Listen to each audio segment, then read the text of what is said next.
আগে গাছটা দেখাইতে লাগবে সুন্দর করে।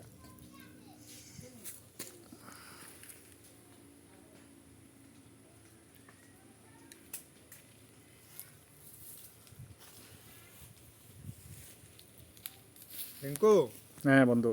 এই যে গাছটা দেখতে পাইতেছ, হুম দেখো এই গাছটা কিন্তু একটা অনেক বড় হোল, মানে অনেক বড় একটা কি হয় ক্ষত এই গাছটার মধ্যে। তো তারপরেও গাছটা কত সুন্দর দাঁড়িয়ে আছে এবং প্রকৃতির মধ্যে সে খুব শান্তভাবে বাঁচতেছে এবং অক্সিজেনও দিতেছে।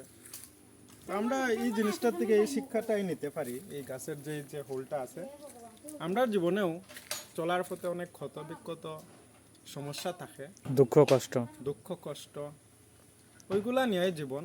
তারপর আমরা সুন্দরভাবে মানে এই গাছটা যেরকম ক্ষত নিয়েও মানে খুব সুন্দরভাবে তার ফল দেয় প্রতি বছর, ফল দিয়া পাতা অক্সিজেন ছায়া সব দেয়, বাঁচতেছে। সেম ভাবে আমরারও জীবনে অনেক দুঃখ কষ্ট অশান্তি আইব, তো আমরারও এগিয়ে যাইতে হইব, এটাই না কিতা? এগিয়ে যেতে লাগবে, এই গাছের থেকে আমরা কিন্তু এই শিক্ষাটা নিতে পারি। আর শিক্ষা নিতে গাছ পারি এটা। তো অমূল্য সম্পদ, মানুষ আজকাল গাছ খুব কম লাগান, গাছ একদম। লাগানি খুব ভালো, একদম একদম। সবাই আমরা জানি, তারপরে অনেকে লাগায় না, আবার অনেকে লাগায়।